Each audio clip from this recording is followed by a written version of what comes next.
ഇന്ന് നമുക്ക് നല്ല എളുപ്പത്തിൽ തന്നെ ഉണ്ടാക്കിയെടുക്കാൻ പറ്റുന്ന മസാല ചായയുടെ റെസിപ്പി എങ്ങനെയാണെന്ന് നോക്കാം. അപ്പോൾ അതിന് വേണ്ടിയിട്ട് ചായപാത്രത്തിലോട്ട് ഞാൻ ഒരു ഗ്ലാസ് വെള്ളം ഒഴിച്ചു കൊടുക്കുന്നുണ്ട്. അപ്പോൾ ഇത് തിളക്കുന്ന സമയം കൊണ്ട് നമുക്കിതിലേക്ക് വേണ്ടിയിട്ട് 2 ഏലക്കായും ചെറിയൊരു കഷ്ണം ഇഞ്ചി, ഒരു കഷ്ണം പട്ട, 2 ഗ്രാമ്പൂ എടുത്തിട്ടുണ്ട്.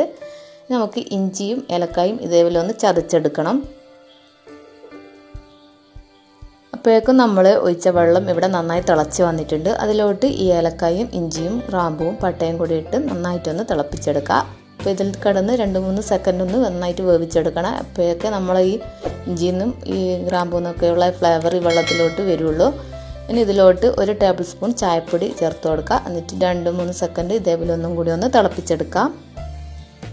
ഇനി ഇതിലോട്ട് ചേർക്കാൻ പോകുന്നത് പാലാണ്. അപ്പോൾ നമ്മൾ ഏത് ഗ്ലാസ്സിലാണോ വെള്ളം എടുത്തത് ആ സെയിം അളവിൽ തന്നെ പാലും കൂടെ ഇതിലോട്ട് ഒഴിച്ചു കൊടുക്കാം.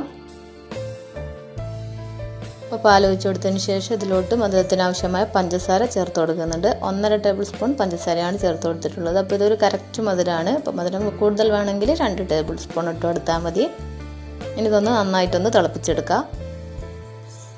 അപ്പോൾ പാലും വെള്ളവും പഞ്ചസാരയും ഒക്കെ ഇത് നന്നായിട്ട് തന്നെ തിളച്ച് വന്നിട്ടുണ്ട്. ഇനി നമുക്കിതൊന്ന് ഗ്യാസ് ഓഫ് ചെയ്യാം. മിക്സ് ചെയ്തതിന് ശേഷം ഒന്ന് ഗ്യാസ് ഓഫ് ചെയ്യാം. അപ്പോൾ ഇതാ നമ്മൾ മസാല ചായ ഇവിടെ റെഡി ആയിട്ടുണ്ട്. ഇനി ഇതൊരു അരിപ്പയിലൂടെ ഒഴിച്ച് നമുക്ക് സെർവ് ചെയ്യാം.